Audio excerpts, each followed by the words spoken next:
नमस्कार दोस्तों।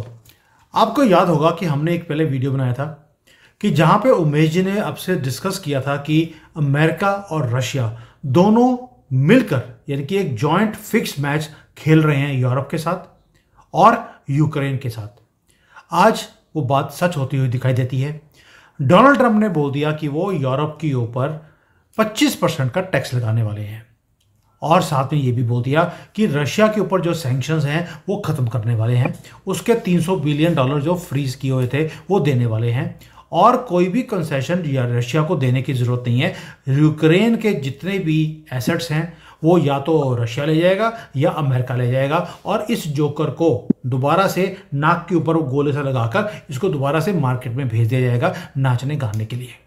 यानी कि पूरा फिक्स्ड मैच जैसे पहले बोला था वैसा ही आपको दिखाई दे रहा है और हम 6 महीने से बोल रहे हैं कि ये मैच फिक्स है। रशिया और अमेरिका ने मिलकर ये सारा खेल खेला है। आज यूरोप के ऊपर 25% टैक्स लग गया और अमेरिका की जो स्टॉक मार्केट है, आप देखिए कोई भी ऐसा स्टॉक नहीं है जो गिरा नहीं हो। 500 बिलियन डॉलर और उड़ गया अमेरिका के अंदर। अभी आपको याद है कुछ दिन पहले 1 ट्रिलियन डॉलर पहले तो डीप सीक ने उड़ाया, उसके बाद पिछले हफ्ते भी 1 ट्रिलियन डॉलर उड़ गया था स्टॉक मार्केट में से। आज 500 बिलियन और उड़ गया, लेकिन फर्क नहीं पड़ता अमेरिका को। अमेरिका की जो जीडीपी है उससे 150 गुना ज्यादा यानी कि 56-57 ट्रिलियन डॉलर्स की स्टॉक मार्केट है अमेरिका की। उसमें अगर 1 या 2 ट्रिलियन उड़ भी जाए फर्क नहीं पड़ता है। बट अब ये होगा क्या? ये सारा जो फिक्स्ड मैच है ये किस तरफ चल रहा है? क्या रशिया को इतना ज़्यादा फेवर किया जाएगा कि रशिया ने बोल दिया अमेरिका को कि आप हमारे यहाँ पर आकर इन्वेस्टमेंट कीजिए, हम आपको एल्यूमिनियम देते हैं, हम आपको रेयर अर्थ एलिमेंट भी देते हैं। क्या ट्रंप, मैंने भी एक वीडियो बनाया था, क्या ट्रंप हंसेंगे या फंसेंगे पुतिन की इस मूव के अंदर? अब सारे खुलासे करने वाले हैं उमेश जी के साथ, क्योंकि इनकी तबीयत ठीक नहीं थी। इनको चाइनीज वायरस हो गया था जो हमने स्पेशली इनके पास भेजा था, क्योंकि हर रोज मुझे बोलते हैं कि तेरी सिटी में मुझे बॉम्ब गिरना है। तो मैंने बोला भैया आप बॉम्ब तो तब फेंकोगे जब हमारे वायरस से बचोगे। हमने भी इनको वायरस भेज दिया। तो आज उमेश जी बड़ी मुश्किल से हाथ में आए हैं। और उमेश जी जय सिया राम, कैसी रही हमारी वायरस की जर्नी? जय सिया राम। वायरस सर ये जो वायरस फिक्स वायरस का जो प्रभाव है धीरे धीरे कम होता जा रहा है और उसके बाद इस पर गहन विश्लेषण किया जाएगा ये कहाँ से आया। उसके बाद ये बात हम कभी और करेंगे। आपने जिस हिसाब से बताया है, अमेरिका और Russia are going to define the new world order. देखिए, बहुत सारे जियोपॉलिटिकल एक्सपर्ट्स बोल रहे थे कि इंडिया, चाइना या मतलब कुछ कुछ ब्लॉक्स में बता के बोल रहे थे कि this will define a new multipolar world order. ऐसा नहीं है। We are coming back to an era where US and Russia will be fighting the war together in any future conflict. जो ट्रम्प और आज पुतिन जो काम कर रहे हैं, इसमें आप देख लीजिए कि जो रशिया है वो ऑर्थोडॉक्स क्रिश्चियनिटी फॉलो करता है और ट्रम्प को जितना भी सपोर्ट मिला है, उनकी जो देश के जो अमेरिकन जनता की प्रोटेस्टेंट पब्लिक है, जो Bible speaking Bible practising public है, उन्होंने वोट किया है। तो it is like integration of cultures. बहुत लोग विशेषज्ञ बात नहीं मानेंगे। मैं उनकी बात को तवज्जो भी नहीं देता हूँ, क्योंकि मेरा मानना है कि आगे जाके America and Russia will define the new world order. और ये जो बात हुई है, आपने जो बताया है, आर्टिक कोऑपरेशन एंड पार्टनरशिप के थ्रू होगा।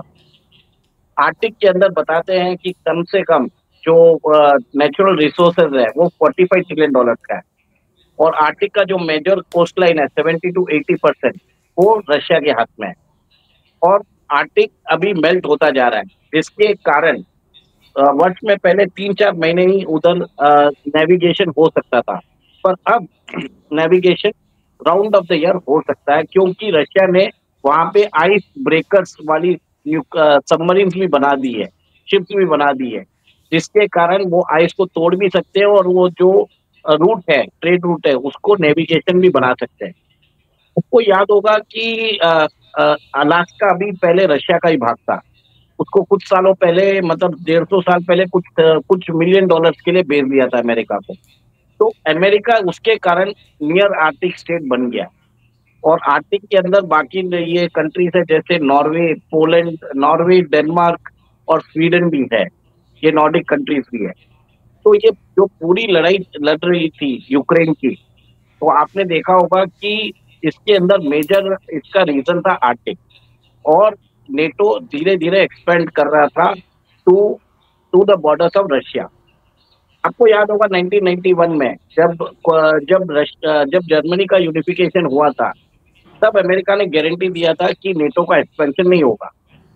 और उसके बाद 15 कंट्रीज ने ज्वाइन कर लिया 91 के बाद। पर जब देखा गया यूक्रेन भी ज्वाइन करना चाहता है, तब ये रशिया के लिए नॉन नेगोशिएबल था। क्योंकि क्या है कि यूक्रेन का जो बॉर्डर है it is very close to Moscow, और रशिया के लिए एक सिक्योरिटी रिस्क था। आज नहीं तो कल वो वॉर होना ही था, अगर जैसे यूक्रेन इंसिस्ट कर रहा था। तो ये जो बाइडेन एडमिनिस्ट्रेशन है, ये उससे पहले जो ओबामा एडमिनिस्ट्रेशन है, वो रशिया को डिस्ट्रॉय करना चाहते थे। क्योंकि ये जो है, ये लेफ्टिस्ट लिबरल्स लिब्रांडो जो है वेस्ट के, ये जिहादियों के साथ और चाइना के साथ मिलके रशिया को वीक कर रहे थे। And they were strengthening themselves. आपको मालूम होगा कि जितने भी डेमोक्रेट्स हैं, वो हमेशा दे वर फेवरिंग चाइना, और जब रिपब्लिकन्स आते हैं they favour Russia. It is a common thing. तो इसका मतलब ये है कि डेमोक्रेट्स के अंदर डेमोक्रेट्स को सपोर्ट किया जाता है, वहां की मिलिट्री इंडस्ट्रियल कॉम्प्लेक्स और जो वहां की डीप स्टेट है, वो इनको सपोर्ट करते हैं। आपने देखा है कि डोनाल्ड ट्रंप को 2020 में बैन भी कर दिया था बिग टेक ने।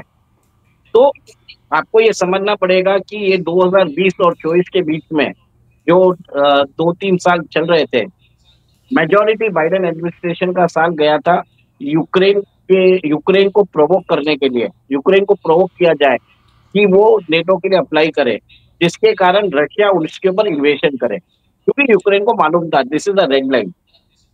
तो आज आपने ये भी देखा है कि यूक्रेन जो उस समय अ, यूक्रेन कभी कभार ये रशिया का भाग भी हुआ करता था, सोवियत यूनियन का। और आपको मालूम था कि उनको ये भी मालूम था रशिया को कि जो यूक्रेन के बॉर्डर में 3-4 शहर है, वहां पे रशियन स्पीकिंग पॉपुलेशन के ऊपर यूक्रेनियन लीडरशिप बहुत जुल्म ढा रहा था। जो लुहांस है, डोनेस्क है, लुहांस है, फिर बाद में जेपोरोसिया है, खेरसोन है। क्रीमिया को तो उन्होंने 2014 में ही ले लिया था, क्योंकि रशिया के पास इतना बड़ा मतलब कोस्टल वाटरवेज नहीं है। और क्रीमिया के अंदर भी यू नेटो चाहता था कि वो अपनी वहां पे वॉरशिप लेके आए। तो नेटो प्लान कर रहा था कि रशिया को एनसर्कल करके उसको खत्म किया जाए। तो रशिया, ऐसा तो नहीं है कि आपने सोवियत यूनियन को खत्म कर दिया था, आप रशिया को भी कर पाओगे। क्योंकि Putin is he is a old old war operative भी है, आपको मालूम होगा। उनको मालूम है कि नेटो के प्लान्स क्या थे। तो उन्होंने 2014 में इमीडिएटली क्रीमिया को रातों रात उन्होंने ऑक्यूपाई कर लिया। वेस्ट चिल्लाता गया, कुछ नहीं कर पाया। और उसी के हिसाब से यूक्रेन को प्रोवोक किया गया। यूक्रेन के अंदर जो प्रो रशियन लीडर थे विक्टर यानुकोविच, उनको हटाया गया। और उसके बाद इस जोकर को लेके आया, और इस जोकर ने जैसे यूएस की एडमिनिस्ट्रेशन उनको जो बोलता था वो सारे काम करता था। और आपको लोगों ने ये भी बोला है कि रशिया ने अक्यूज किया है अमेरिका को कि यूक्रेन में वो बायोलैब्स भी ऑपरेट करता था। जो biolab were design to start a bio warfare in Russia, जो रशिया ने डिस्ट्रॉय कर दिया था। ये खबर की पुष्टि नहीं हुई है, पर बहुत चैट सर्कल्स में बात आई है। तो कहीं ना कहीं अमेरिका ने उनके ऊपर, रशिया के ऊपर सैंक्शंस लगाए, उनसे $300 बिलियन के रिसोर्सेस है कन्फिस्केट कर दिए, और आपको मालूम है स्विफ्ट के सैंक्शंस लगा दिए। पर 2016 से 20 ट्रंप आ गए थे। तो मेरे हिसाब से जो मेरा मानना है कि ट्रंप जान चुके थे, कि ट्रंप और पुतिन दोनों ही जान चुके थे कि ये प्रॉब्लम आने वाला है। और ट्रंप को भी मुझे लगता है कि उनको मालूम पड़ गया था कि ही विल बी डिफीटेड। तो उन्होंने 2020 के इलेक्शन से पहले भी बोला था कि इलेक्शन ट्रिक्स हो सकते हैं और मेरी डिफीट हो सकती है। तो इस बार भी वैसे ही हुआ। जैसे 2024 के अंदर आपने देखा था उनके पर जानलेवा हमला भी हुआ था। तो ये जो ग्लोबलिस्ट फोर्सेस है जो डेमोक्रेट्स को सपोर्ट कर रहे थे, वो कभी भी नहीं चाहते थे कि ट्रम्प आए, क्योंकि उनका जो प्लान था कि रशिया को वीकन करने के लिए इकोनॉमिकली, मिलिट्रीली, जिसके कारण बाद में ये आर्टिक के रिसोर्सेस के ऊपर कब्जा कर सके। आर्टिक के अंदर सुमित जी बोला जाता है कि there is around 45 trillion dollars के रिसोर्सेस है, आप सोच लीजिए। और जो रशिया ने अभी जो भाग लिया है यूक्रेन के 4 रीजन, उसमें कम से कम बताया जाता है कि estimated resources are around 10 to 11 trillion. और जो रीजन उन्होंने लिया है वो यूक्रेन का इंडस्ट्रियल बेस था, तो जो अभी रशिया ने अपने अंदर मर्ज कर लिया। तो आज आप देख रहे हैं कि रशिया और अमेरिका दोनों बात कर रहे हैं कि हम दोनों अब यूक्रेन के जो नेचुरल रिसोर्सेस है आधा आधा कर लेते हैं।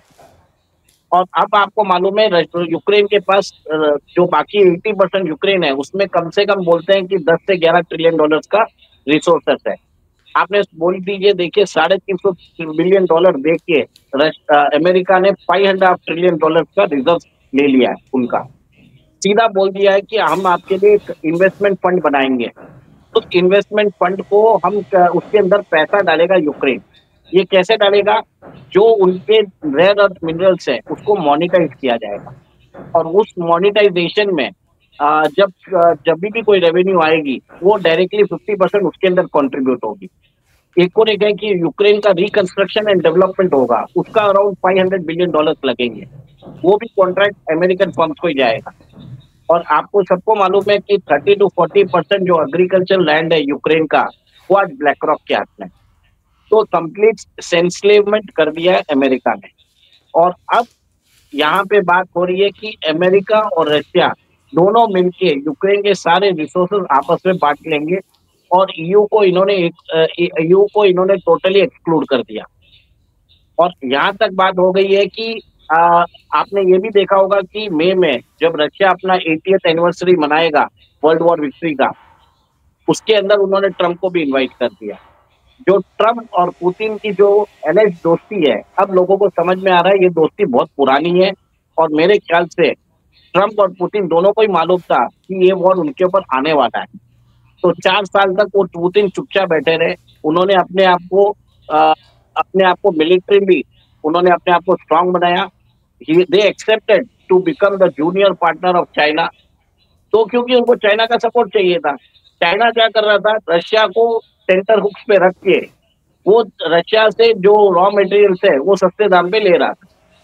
जैसे ही अब ये सैंक्शंस हटेंगे, चाइना के रॉ मटेरियल के दाम बढ़ जाएंगे। फिर आप इतने सस्ते में बेचते हो ना वर्ल्ड में, वो आप नहीं कर पाओगे। उमेश जी, पुतिन ने तो ऑलरेडी मास्टर स्ट्रोक खेल दिया है। उन्होंने चाइना का साथ छोड़ भी दिया है। ऑलरेडी बोल दिया कि हम जो ये मिलिट्री के ऊपर जो स्पेंडिंग करते हैं उसको 50% कम कर रहे हैं। हम अपना जो एल्यूमिनियम है वो अमेरिका को बेचने के लिए तैयार हैं। और जो हमारे रेयर अर्थ एलिमेंट्स हैं ये आप अमेरिका वाले हमारे पास आइए, हमारे यहाँ पर इन्वेस्टमेंट कीजिए और आप ले जाइए। आपको चाइना से खरीदने की ज़रूरत नहीं है। चाइना आपको आंखें दिखा रहा है, कोई फ़र्क नहीं पड़ता, हम हैं ना, मैं हूं ना। सर, जो ये स्ट्रक्चर पुतिन ने अभी लिया है, that means he was only using China. China को लग रहा था कि बहुत नज़दीकियां हैं पुतिन के साथ, ऐसा कुछ भी नहीं था। और आज शी जिनपिंग को फ़ोन करना पड़ा पुतिन को, और पुतिन को बोला है कि हम शुरू से दोस्त थे, हम ये दोस्ती को और आगे लेके जाते हैं। और पुतिन ने बोला अभी मैं ट्रंप को मिलके आ रहा हूं, उसके बाद बात करेंगे। बाकी आप सोच कर देखिए किस तरह से पूरा जियो पॉलिटिक्स चेंज हो गया है इस एरिया के अंदर। और ये जो आपने पहले बोला था, ये फिक्स मैच है अमेरिका का रशिया के साथ। आगे जाकर यूक्रेन का क्या किया जाएगा, उसके रिसोर्सेज के ऊपर कब्जा किया जाएगा। सर, एक क्वेश्चन है, अगर सबको मालूम था कि यूक्रेन के अंदर $20 ट्रिलियन के रिजर्व्स हैं रेयर अर्थ मेटल्स के और बाकी चीज़ों के, इसको पहले एक्सप्लोर क्यों नहीं किया गया? युद्ध में धकेलने की ज़रूरत क्या थी? यूरोप इतना बेवकूफ़ था? उनके बैकयार्ड में इतने रिसोर्सेज हैं और वो कुछ नहीं कर रहे थे?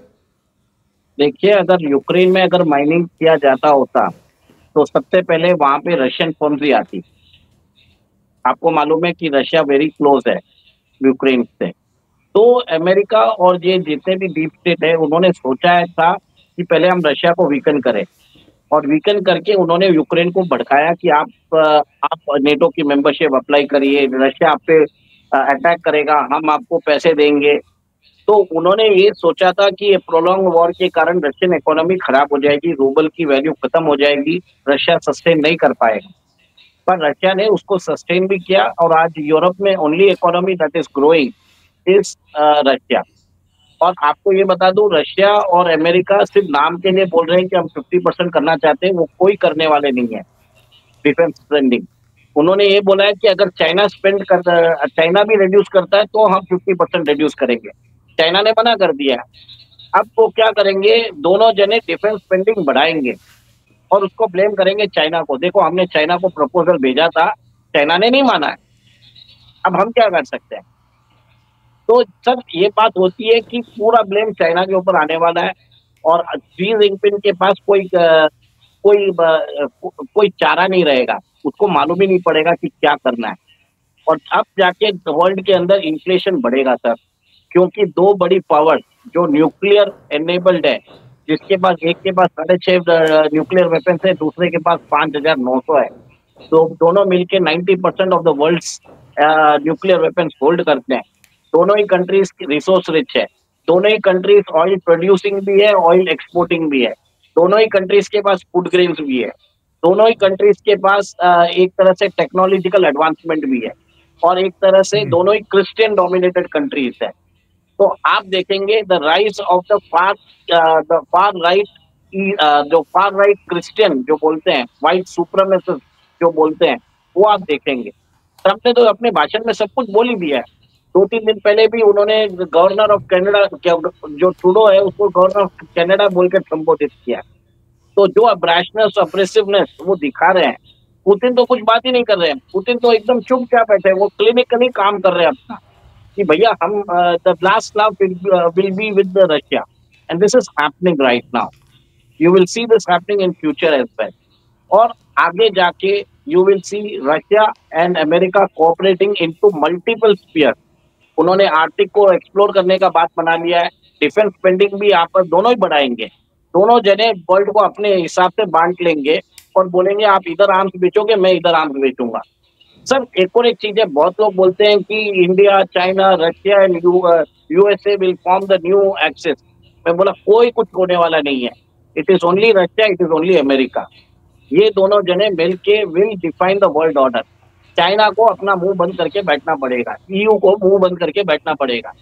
दोनों बड़े हैं अमेरिका के कारण, और रशिया के पास पूरे नेचुरल रिसोर्सेस है, उनके पास न्यूक्लियर वेपन्स भी है।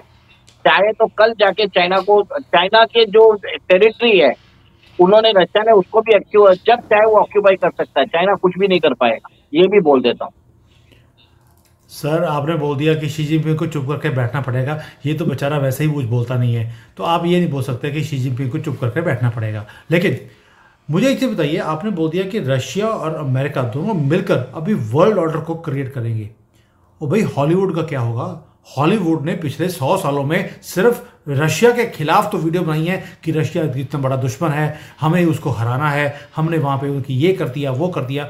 अब ये हॉलीवुड का क्या होगा? और ये सारा का सारा जो नैरेटिव है, जो दिलों तक पहुंच चुका है अमेरिकन्स के, कि रशियंस एडवर्सरी हैं, हमें उनको हराना है। How will you change that mentality, and how can America and Russia so easily come together? Deep state करने देगा क्या? सर कुछ भी करने की जरूरत नहीं है। अराउंड मेरे ख्याल से कोविड में 12 से 13 लाख अमेरिकन मरे थे, ठीक है। उसको बोलना है शी जिनपिंग चाइनीज वायरस, बस इतना ही बोलने की जरूरत है। कल अगर ट्रम्प ने स्टेटमेंट मार दिया कि कोविड के कारण 13 lakh American, 1.3 American people died due to Chinese bio warfare, एक नया विलन तो क्रिएट हो ही जाएगा ना। क्या बड़ी बात है। और आपको तो मालूम ही है, वो चाइना वायरस बोलने वाले पहले ट्रम्प ही थे। नया विलन क्रिएट करने में कितना टाइम लगता है सर? एक स्टेटमेंट काफी है। और 13 लाख अमेरिकन मरे भी थे। वो बोलेगा, वो इसको एक ही जो बोलना, largest ever American genocide in the history of Mankind. This statement itself is enough. Yeah, of course, it is enough. जब देखते हैं अभी क्या होता है, क्योंकि आर्टिक के ऊपर जो आपने बोला था कि ये लड़ाई यूक्रेन की थी ही नहीं, ये यूरोप को कंटेन करने की थी, रशिया को कंटेन करने की थी, लेकिन Russia had a upper hand, उन्होंने भी वाट लगा दी और आज सारी रिसोर्सेज रशिया और अमेरिका मिलकर, यानी कि ये जो जोकर नाम का केक है, ये दोनों बांट कर खाएंगे। और फ्राइडे को जोकर अमेरिका पहुंच भी रहा है और वहां जाकर ये पहले बोल रहा था कि मैं कुछ भी डॉक्यूमेंट साइन नहीं करूंगा, और ट्रंप ने बोल दिया बेटा साइन करने के लिए मैं तुझे पूछ नहीं रहा हूं, तुझे बता रहा हूं। और जब बताया गया है तो ये पहुंच रहा है वहां पे अमेरिका में डॉक्यूमेंट साइन करने के लिए। और कल पार्लियामेंट के अंदर यूक्रेन की सो कॉल्ड पार्लियामेंट में पास भी हो गया कि yes we can sign a agreement with America. Agreement क्या है कि हम अपनी कंट्री को अमेरिका के हाथों में बेच रहे हैं। अब आप सोच के देखिए, 51st जो स्टेट था कनाडा, उसने अनाउंस कर दिया ट्रंप ने, और कल कनाडा की वीडियोस आई हैं जहां पर लोग रो रहे हैं कि हमारा जीना हराम हो गया, यहां पर जॉब नहीं मिल रही। ट्रंप जी आप प्लीज़ हमें अपना 51st स्टेट बना लीजिए। जब आप रेडिकलाइज्ड एलिमेंट्स को बढ़ावा देते हैं तो ऐसा ही होता है, कंट्री की वाट लगती है और दूसरा फ़ायदा उठाया जाता है। यानी कि कनाडा अब 51st स्टेट बनने के लिए तैयार है, तो यानी कि वहाँ पर जो खालिस्तानी रहते हैं उनको अब कोई और नया खालिस्तान ढूंढना पड़ेगा, क्योंकि वो सारा तो गया। और ऊपर से जो यूरोप में हो रहा है, आपने देख लिया यूरोप की वाट लग रही है। आर्टिक सर्कल के ऊपर ऑलरेडी जो फिक्स्ड मैच है अमेरिका का और रशिया का, दोनों का शुरू हो गया है। बॉलीवुड को समझ नहीं आ रहा अगली वीडियो कौन सी बनाए, अगला मूवी कौन सी बनाए, क्योंकि अगर रशिया और अमेरिका इकट्ठे हो गए उनकी एंटी रशिया की मूवीज़ चलनी बंद हो जाएंगी, तो वहाँ पर भी स्यापा पड़ गया है। मुझे लगता है उनके भी मूवीज़ में वही होगा, 2 लड़कियाँ 1 लड़का और पेड़ों के आसपास घूम रहे हैं और गाने गा रहे हैं जैसे हमारे यहाँ पर गाए जाते हैं बॉलीवुड में, और तो कोई थीम रहा नहीं है। यानी कि पूरी दुनिया में एक घमासान शुरू करा दिया ट्रंप ने। इसलिए बोल रहा था बार बार, जब भी ट्रंप प्रेसिडेंट नहीं भी बने थे, कि इस बार ट्रंप आएंगे, he is going to start a tsunami, और इसे रोकना मुश्किल होगा। आज यूरोप भागकर भारत आ रहा है, मैक्सिको और कनाडा वो दोनों और ये अमेरिका में जा रहे हैं कि हमें बचा लो, हमारे ऊपर टैरिफ मत लगा देना। और Russia and American they both are having the last laugh.